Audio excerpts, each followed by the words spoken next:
I used to play travel baseball. This was back in middle school. I'd get up early, sometimes like 5 a.m., to get ready to make the 2-hour drive to this place called Twin Creeks, which is basically half a dozen fields, a parking lot, and an outdoor restaurant that sold greasy tri-tip sandwiches. Strike. Before I even left the house, though, I ran into problems. I was anxious, with a pit in my stomach from the moment I got up. For whatever reason, taking a shower was always the trigger. My breathing became shallow, like I wasn't getting enough oxygen. My heart started pounding. My legs and arms turned to jelly. The worst part was my vision blurring. It was like a pointillist painting, where a picture is made of thousands of little dots. Eventually, I turned the water off and staggered back to my bed and just lied down until the feeling subsided. I was having panic attacks. Every time I went to play a tournament, I could count on waking up anxious, getting into the shower, and the same set of symptoms. Strike two. And I know what you're thinking. Oh, it's just a few pre-game jitters. But things did not get better when I got onto the field to play. Most of the time, but especially when I was hitting, I just froze. I'd stand at the plate, set up in my batting stance, and watch pitch after pitch fly by me. Strike three. You're out. When I got back to the dugout, nothing anyone said, not my teammates, not my coaches, not my parents, made me feel any better. I could not stand that sense of failure. You can guess where this is going. Being down on myself did not improve my hitting or my panic attacks. It made it all worse. Eventually, I quit playing baseball and I started therapy. Those self-destructive tendencies, the paralyzing fear of failure, and let's call it self-distaste when I did fail, were starting to show up in my other passions, like music and writing. It was time to learn how to deal with it. So, on today's inaugural episode, we're talking about failure. Not how to avoid it, but rather how to give ourselves some sweet, sweet self-love when it happens. Welcome to Learning to Learn, the Coastline College podcast.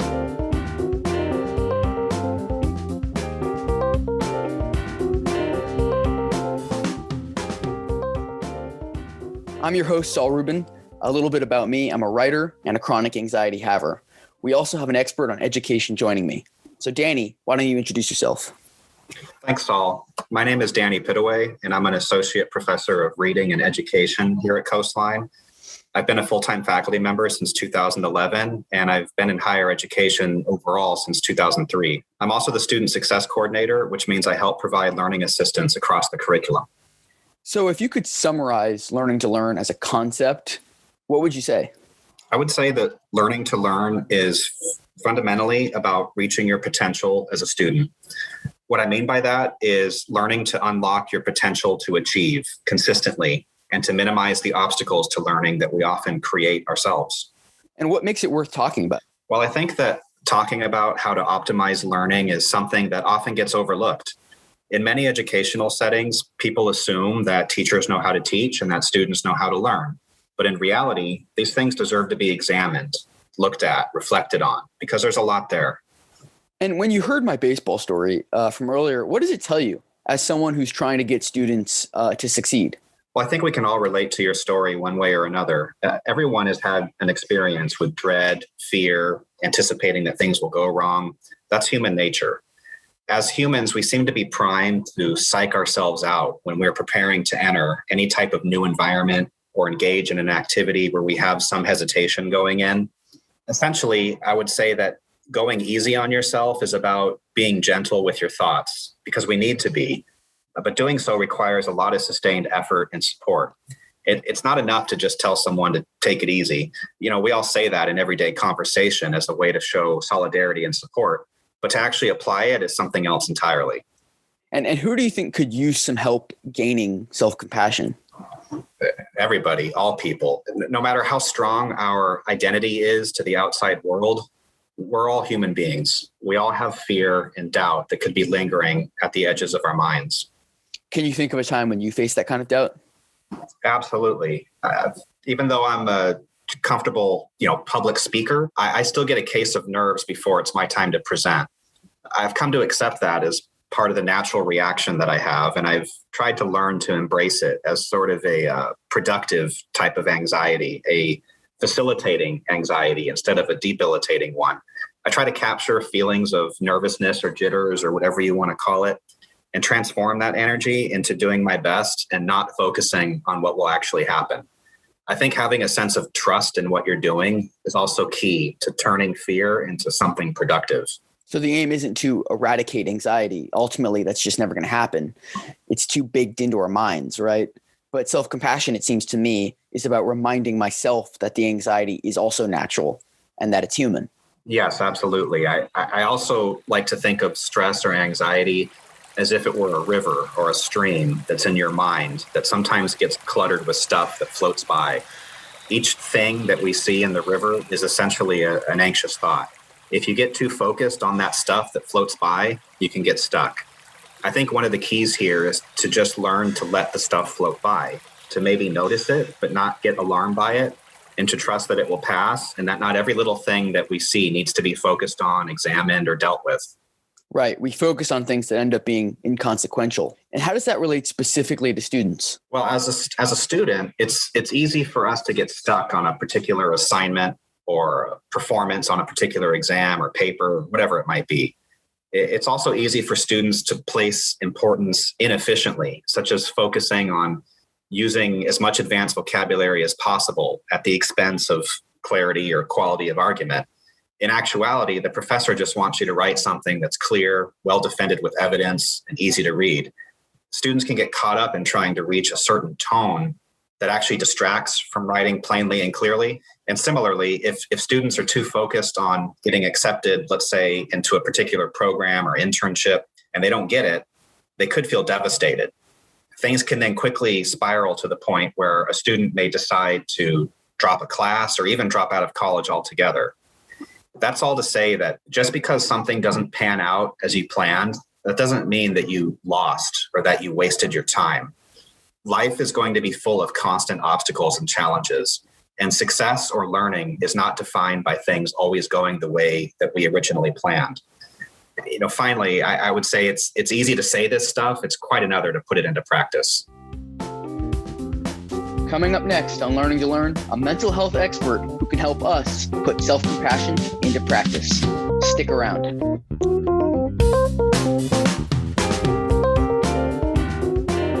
Here with us today on Learning to Learn, we have Claudia Vernon.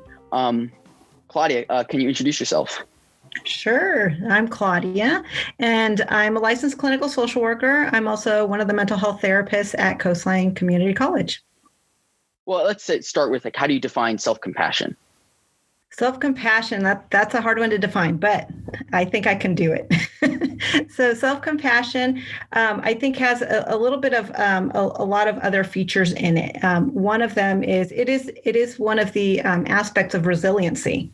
But also I think self-compassion has a lot to do with self-love, of being able to love yourself, of being able to take a look at what internally is really happening within you and being easy on yourself, taking it easy or being able to really love yourself. And I think of it like a good friend and what they would offer you. And a good friend would offer you attention and presence.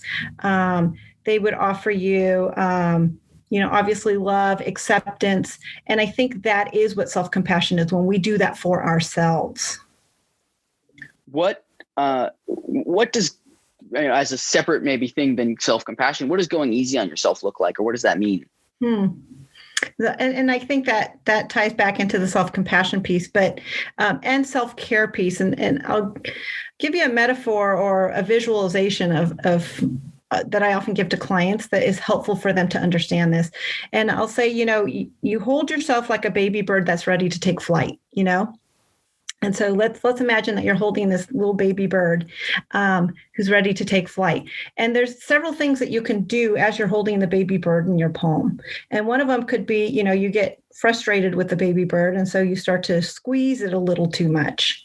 And I think we can do that to our lives. We can squeeze on ourselves a little too much. Or you get tired of holding the baby bird. And so you end up dropping the baby bird. And I think we do that to ourselves too, that we have this tendency of, or not tendency, but some of us, will get tired and we're like, well, we can't do it anymore. I just give up. lean in that direction. And then there's the person who, will be holding the baby bird and wants the baby bird to take flight, and kind of starts doing this, so the baby bird will go. And that, that's just being impatient with the process. But that baby bird is going to be ready to fly when it's ready to fly. And so, so keeping that visualization in mind, and for ourselves, we're holding ourselves like the baby bird. And we need to be patient with that process. We need to know what the limitations are, but we also need to know and have hope that that baby bird is going to take flight. We need to, if we grow tired, to figure out who our supports are. It's okay to have someone else come and hold your hands underneath you as you're holding that baby bird, or to figure out a different way to hold that baby bird. And then, to know when I'm so taxed or tapped out that I'm trying to choke that baby bird, or I'm being so hard on myself that I'm trying to choke that baby bird. And to just kind of be aware. So that's the visual that I'll give people, because I think they have a better understanding of, oh, okay, I get what self-compassion is, or I get what it means to, go easy on myself. The next question then becomes, well, how do I actually do that though? Right. And that is the next question. I think we talked about that a little bit. Being attuned and being intentional. Is there something else you can do that can help promote that kind of self-compassion or going easy on yourself? Yeah, I mean, there's a lot of techniques that I'll teach people in terms of mindfulness techniques, grounding techniques, to be in the here and now, anchored to this present moment. And I can't say all of what I'm saying and dismiss or disregard that COVID has a huge piece in all of this right now. So I think what people are experiencing right now is just fatigue. They are just fatigued. We have been in a relentless, stressful situation for a year now, and people are just fatigued in so many different ways. And the fatigue, most people say, well, I've kind of adjusted to, to COVID and to all of the restrictions that have come with it and all the stressors that have come to it. But the reality is that they're in such small details of our life, that we are unaware of how truly it is taxing our mental health. So going back to your original question, concrete stuff, some exercises would be helpful to help your body relax, because I think we're under constant stress right now.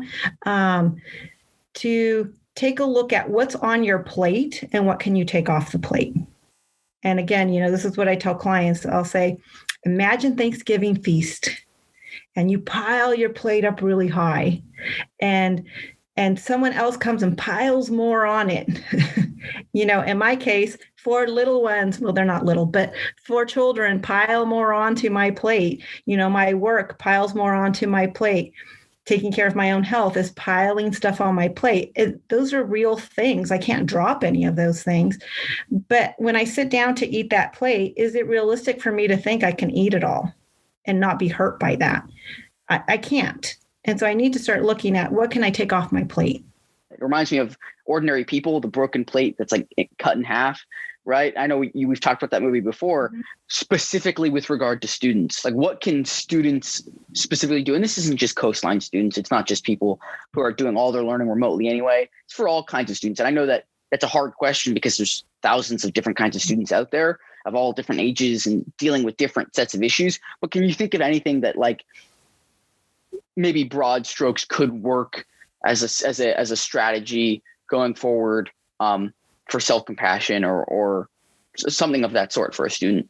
Because we don't often succeed all by ourselves. We succeeded because we were part of a team, or we had a team that pushed us forward, that sometimes held us, that sometimes pulled us back because we wanted to run ahead and it wasn't the right thing at that moment. So I think it's important to recognize who your team is. And I do this, I do a self-care group.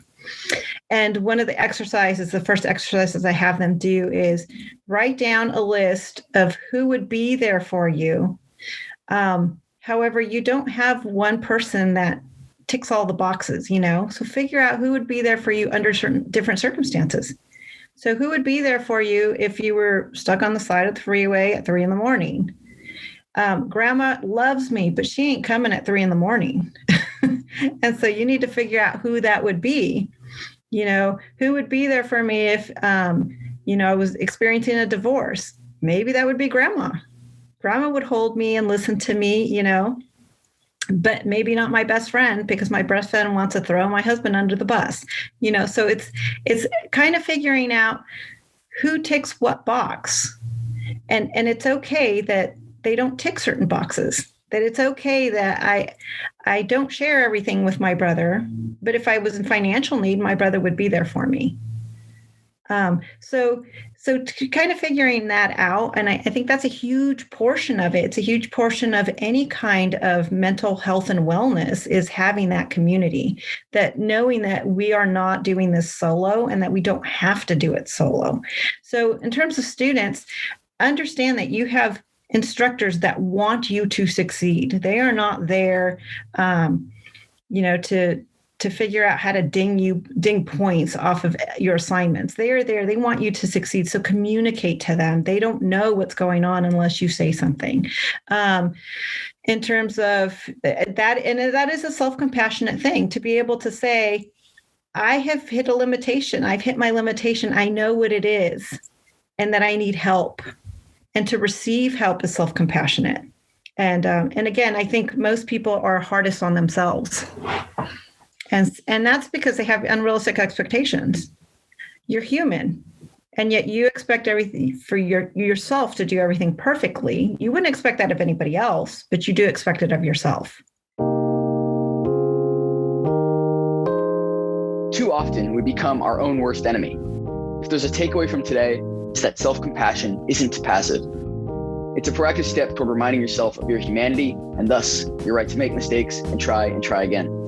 Shakespeare wasn't born a poet, LeBron James wasn't born a court legend, and you weren't born to get everything right 100% of the time, even baseball.